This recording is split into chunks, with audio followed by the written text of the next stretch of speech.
하나님 말씀은 갈라디아서 3장 19절로 29절입니다.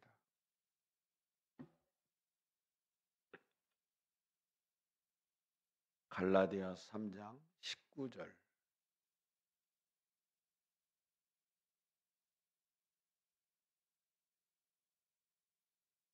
같이 29절까지 읽겠습니다.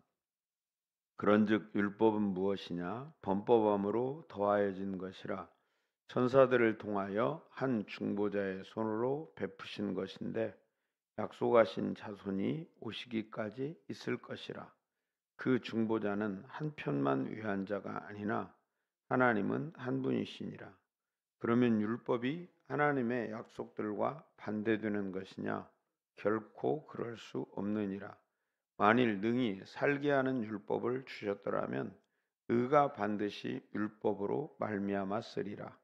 그러나 성경이 모든 것을 죄 아래에 가두었으니 이는 예수 그리스도를 믿음으로 말미암는 약속을 믿는 자들에게 주려 함이라.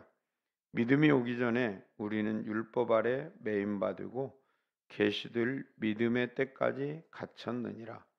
이같이 율법이 우리를 그리스도께로 인도하는 초등교사가 되어 우리로 하여금 믿음으로 말미암아 의롭다함을 얻게 하려 함이라. 믿음이 온 후로는 우리가 초등교사 아래에 있지 아니하도다. 너희가 다 믿음으로 말미암아 그리스도 예수 안에서 하나님의 아들이 되었으니 누구든지 그리스도와 합하기 위하여 세례를 받은 자는 그리스도로 옷 입었느니라. 너희는 유대인이나 헬라인이나 종이나 자유인이나 남자나 여자나 다 그리스도 예수 안에서 하나이니라. 너희가 그리스도의 것이면 곧 아브라함의 자손이요 약속대로 유업을 이을 자니라. 아멘.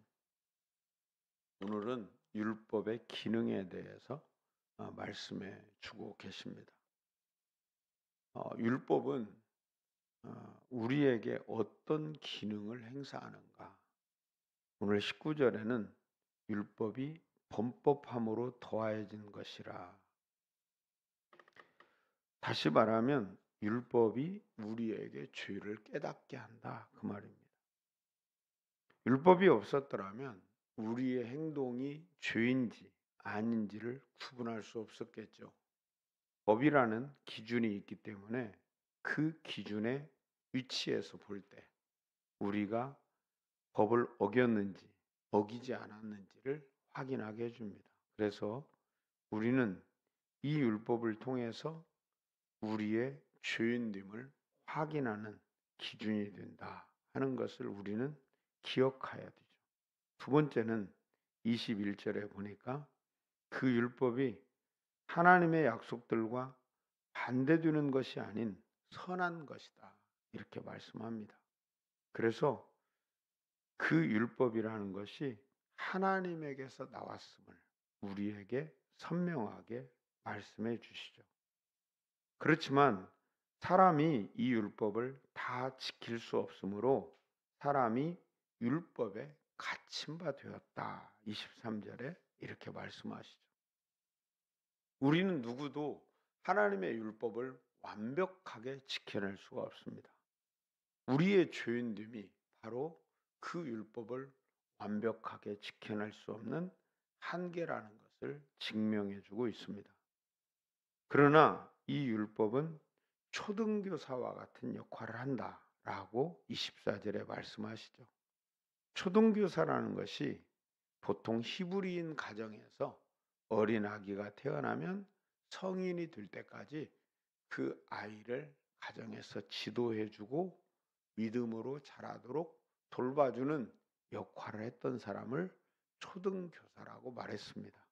그와 같이 우리가 하나님께서 약속한 자손인 예수 그리스도를 믿기까지 율법이 우리의 인생의 초등교사 같은 역할을 하게 된다는 것이죠. 그리고 우리에게 믿음이 온 후에는 이제 그리스도 예수 안에서 새로운 신분을 우리가 가지게 됩니다. 그것이 26절에 말씀하시는 것처럼 예수 안에서 하나님의 아들이 된다. 이렇게 말씀합니다. 여러분, 하나님의 아들이 된다라는 말은 우리가 하늘나라의 상속자가 된다. 하나님이 약속한 아브라함의 복을 유업으로 받게 된다. 그 말입니다. 하나님께서 아브라함에게 약속한 그 복을 우리에게 허락해 주신다라는 거예요. 그래서 여러분과 저가 하나님 나라의 상속자, 하나님의 아들이 된다. 두 번째는 누구든지 그리스도와 합하게 된다. 연합한다. 그 말입니다. 예수님은 이렇게 말하죠. 예수를 구주로 믿는 것은 그리스도가 내 안에, 내가 그리스도 안에 있는 것이다. 여러분, 예수를 구주로 믿을 때 어떤 일이 일어납니까? 그날부터는 내 안에서 예수님의 음성을 우리가 따라 살게 되죠. 하나님 어떻게 할까요? 어떻게 하는 것이 옳은가요? 이렇게 우리가 물으면서 하나님께서 우리의 생각과 마음 안에 말씀으로 우리를 지도해 주시는 그 인도함을 받는 삶을 살죠. 그렇기 때문에 그리스도와 연합한 인생을 우리가 살아가게 됩니다. 그 중요한 증거로 우리가 세례를 받는 것이죠. 그래서 예수를 그리스도로 믿은 그 이후부터는 하나님의 자녀로서 하나님의 모든 복을 상속하게 되고, 또 두 번째는 그리스도와 연합한 삶을 살게 하므로 그리스도께서 내 안에 계셔서 내 인생을 책임지고 인생을 이끌어가게 된다 하는 것이죠. 세 번째는 그 은혜가 무차별적으로 사람들에게 주어진다라는 거죠. 28절에 유대인이나 헬라인이나 종이나 자유인이나 남자나 여자나 다 그리스도 안에서 하나이니라 이렇게 말씀합니다. 예수 안에서는 이제는 차별이 없습니다. 예수 안에서는 어떤 인종, 문화, 이념, 사회 어떤 것도 차별이 없이 모두에게, 모두 믿는 모든 사람들에게 이 복이 주어지게 되는 것이죠.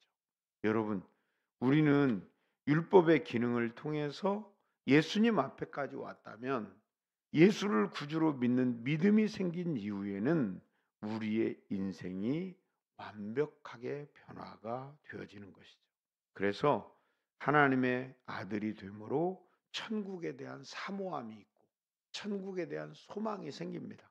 천국에 대한 소망이 생긴다는 것은 우리가 이 세상의 일로 일희일비하지 않고 견고한 인생을 살아가게 된다는 것입니다. 여러분, 오늘 하루도 여러분의 삶에 세상에서 수많은 상황들이 여러분에게 다가올 것입니다.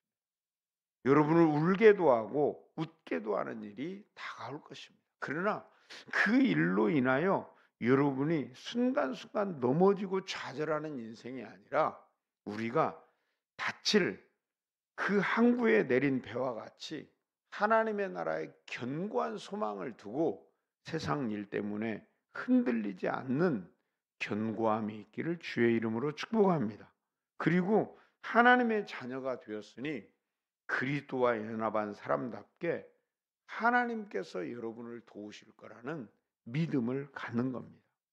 그리스도와 연합했다는 건 우리가 예수의 이름으로 기도할 수 있고 예수의 이름으로 기도하는 자에게 하나님이 모든 것을 응답하신다고 말씀하셨으니 여러분과 저가 견고한 믿음으로 예수의 이름을 부르는 은혜가 있기를 주의 이름으로 축복합니다.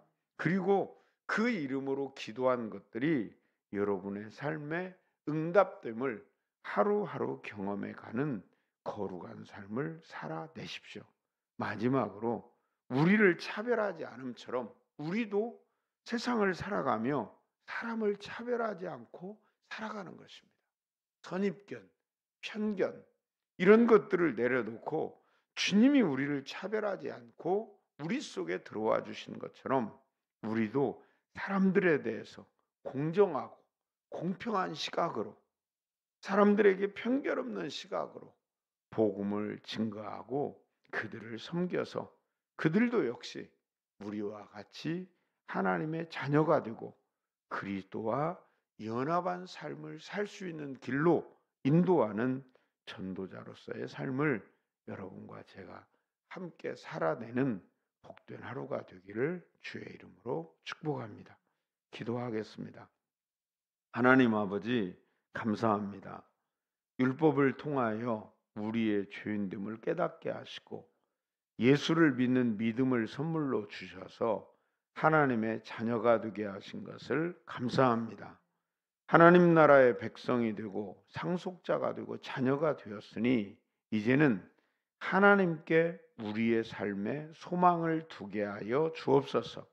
세상의 일로 시리에 빠지고 낙심하고 좌절되고 뒤로 더 이상 물러나지 않게 하여 주시고 나와 함께 하시는 예수의 이름으로 기도할 때마다 응답하시고 하늘 창고를 열어 믿음을 주시고 생명을 주시고 소망을 주시는 하나님 안에서 힘을 얻는 성도들 되게 하여 주옵소서.